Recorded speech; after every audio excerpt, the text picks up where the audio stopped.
By November, a family of 20 has already decided what they'll eat until April. Not planned, decided. The choice was made back in July, in a garden, with a hoe, and there is no changing it now. No grocery store, no freezer humming in the garage, no fresh produce flown in from somewhere warm, just a cellar, a smokehouse, a few hundred glass jars, and roughly 2,000 pounds of food that has to last a household of 20 people through a Midwest winter, without spoiling, without running out, and without a single trip to town to fix it if they guessed wrong. So how does a family that size actually pull that off? Not in theory. Meal by meal, week by week, until the ground thaws again. Let's get into it. Picture the house first, because the size changes everything. 20 people isn't a nuclear family with extra chairs.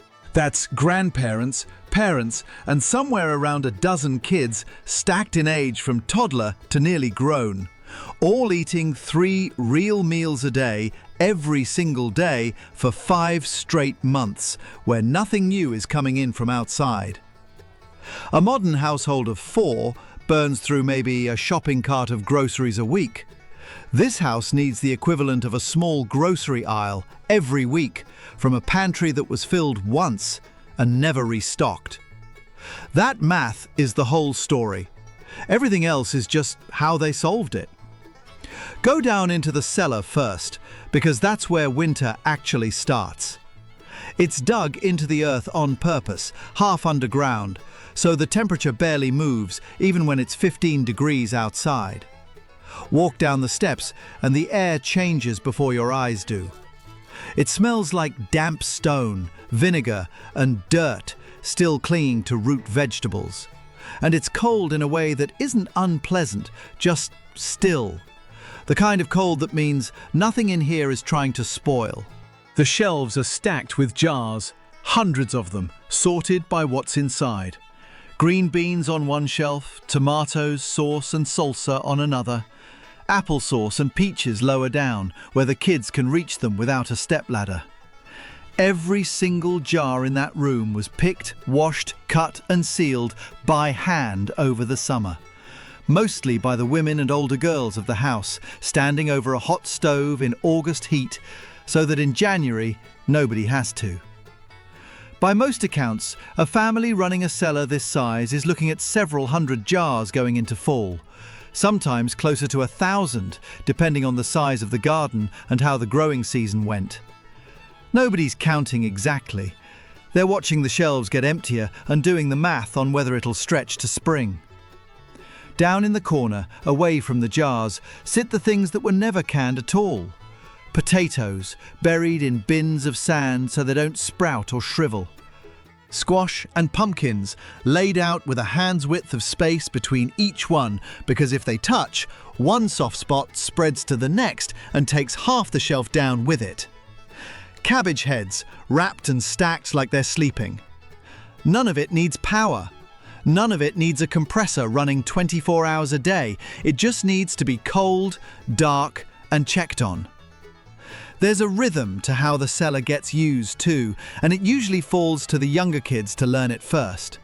Sent down with a basket and a lantern before supper, told to bring up potatoes and whatever jar of green beans is next in line, they learn the layout of that room the way other kids learn a video game map. Which shelf holds the pickled beets? Which corner the squash is stacked in? It's a chore, but it's also the first lesson in the same system their mother runs on a bigger scale.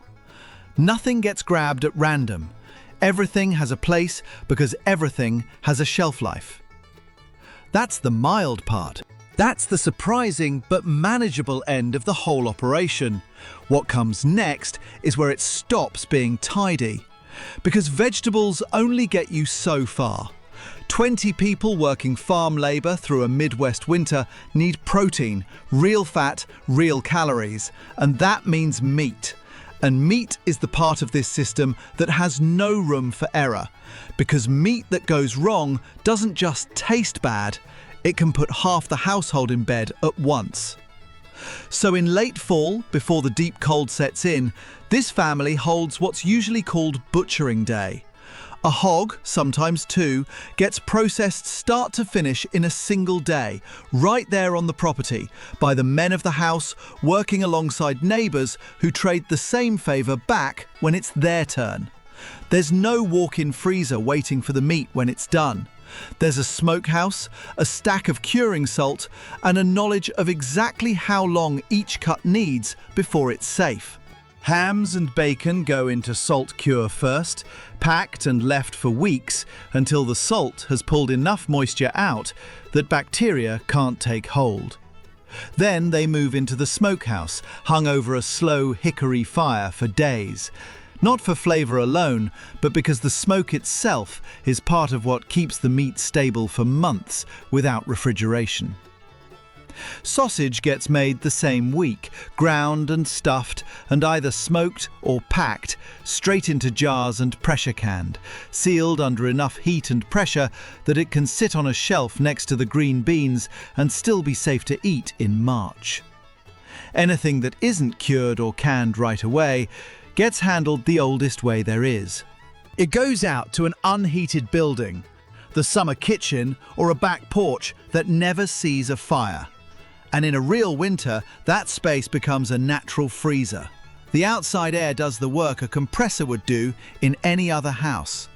The trade-off is honest, and everyone in the house knows it. When a warm spell hits, even a 2 or 3 day thaw in January, that meat has to move, get eaten, or get processed again before it turns. There is no thermostat to save you, there's just paying attention.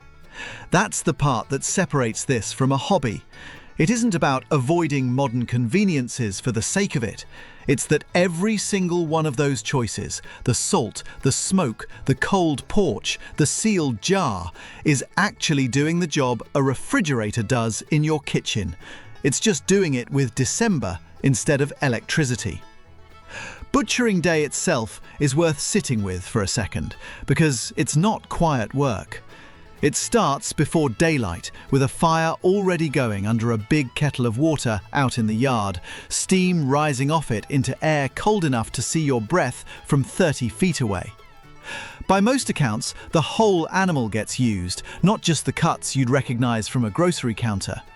Fat gets rendered down into lard in a kettle over that same fire, stirred for hours until it turns clear and gets strained into crocks that'll do the job butter and cooking oil do the rest of the year. Nothing gets left on the ground to waste, because in a system with no backup plan, waste is the one thing nobody can afford. The kids too young to help with the knives are usually running the fire, hauling water, or just staying out of the way and watching, which is its own kind of lesson about where food actually comes from. Milk and eggs complicate things too, in a quieter way. Cows still need milking twice a day, whether it's 40 degrees or 4 below, and that means someone is out in the barn before sunrise, hands going numb around a cold pail, while their breath fogs in front of them. The hens slow way down once the days get short. Fewer hours of daylight means fewer eggs, sometimes barely enough for the household, and a mother running a kitchen this size has to plan meals around that scarcity, instead of around what she'd like to cook. That's the trade nobody outside this life really sees. It isn't just no store, it's no backup plan. If the hens go quiet in January, there is no quick trip to fix it. You bake differently that week. You use what you have. The milk itself does more work than most people would guess too.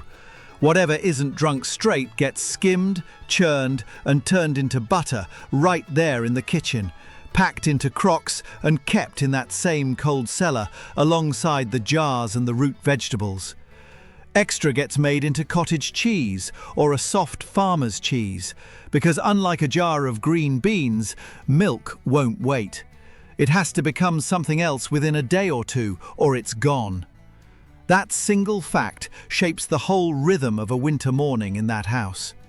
Whoever's up first isn't just making breakfast, They're deciding, before the sun's even up, what the milk from yesterday is going to turn into today. And there's a warmth to this part of the day that's easy to miss under all the logistics. The barn, in deep winter, once the animal's body heat fills it, is often the warmest building on the whole property, warmer even than parts of the house before the stove's been going a few hours. Kids sent out to help with morning chores aren't just being handed a job, they're being handed the one warm room on the whole farm before breakfast. And more than a few of them will tell you, once they're grown, that the smell of hay and warm milk in a cold barn is the smell they associate with home more than anything that ever came out of the kitchen.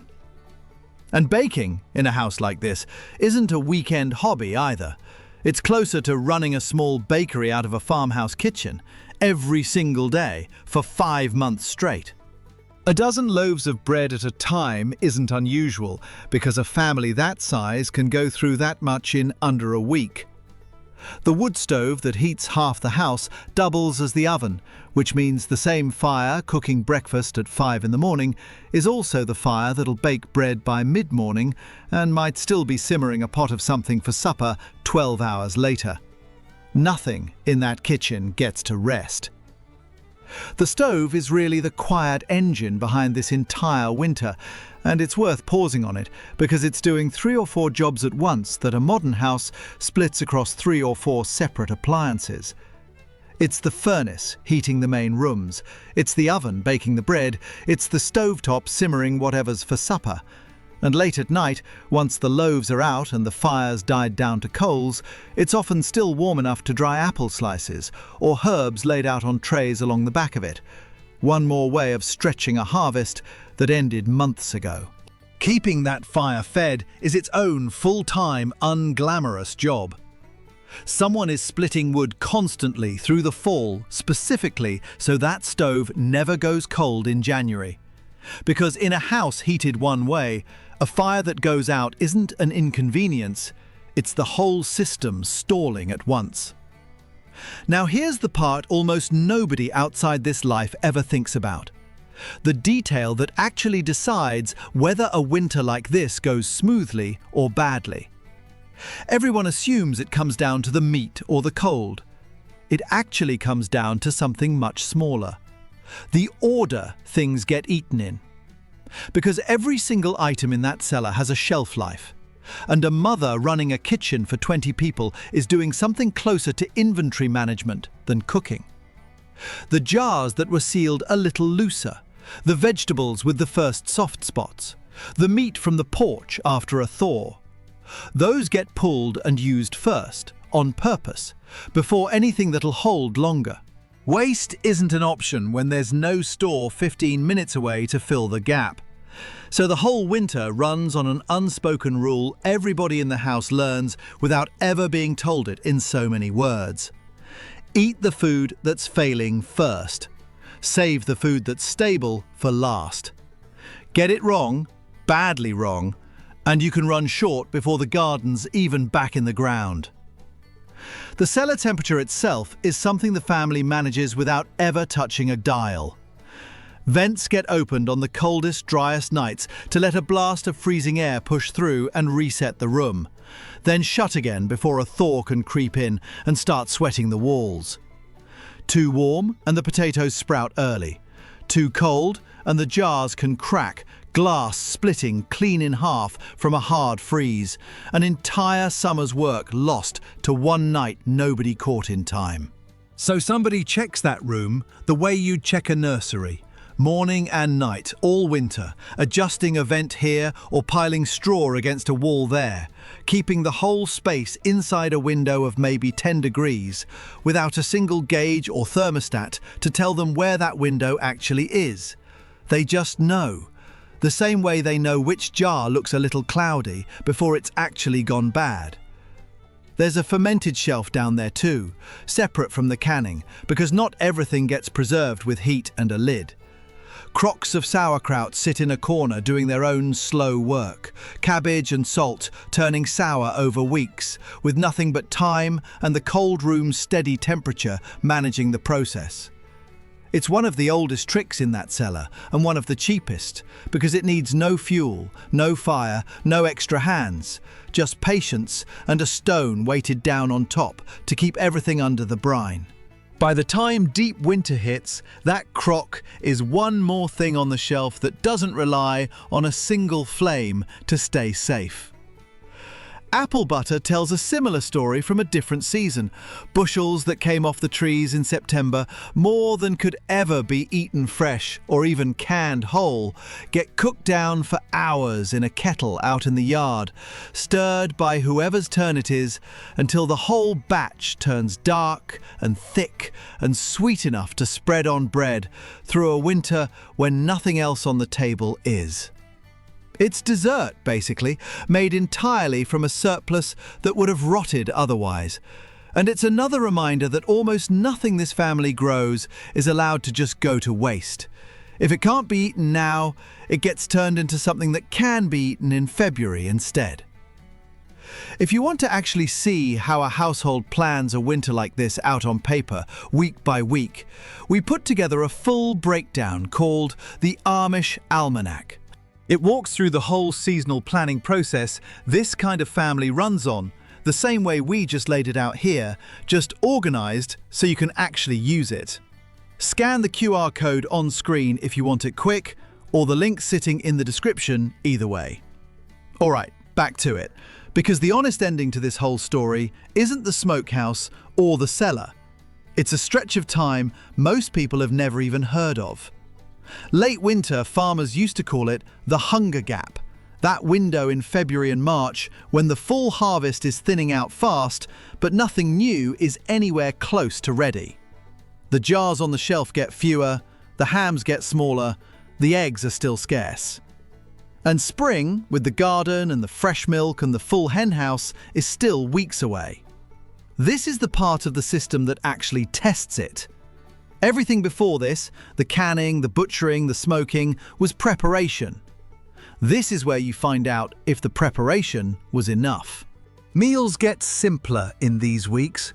Portions get watched a little closer, not out of fear exactly, but out of the same instinct that made the mother of the house sort that cellar by what's failing first back in November. Nothing goes to waste this late in the season. Nothing gets thrown out because someone didn't feel like eating it.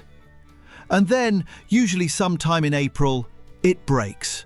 The first greens come up, the hens pick back up on their own schedule, the cows start giving more once the pasture turns green again. The whole household exhales at once, the same way it has every single spring for generations. And the cellar, that's nearly empty by now, starts filling right back up. Because the garden that'll fix all of this is already going back into the ground. So the next time somebody tells you a family like this is just living without modern convenience, think about what you actually just watched. 20 people fed 3 times a day for 5 months off of food that one household grew, killed, salted, smoked and sealed with their own hands, with zero margin for a bad guess and zero backup plan if they got it wrong. That's not deprivation. That's a system built and run entirely by the people who depend on it, passed down mostly by doing it alongside someone older, until the knowledge just becomes yours too, the same way it became theirs. The real question isn't whether they could survive a winter without a grocery store. They already know they can. The question is whether the rest of us would even know where to start.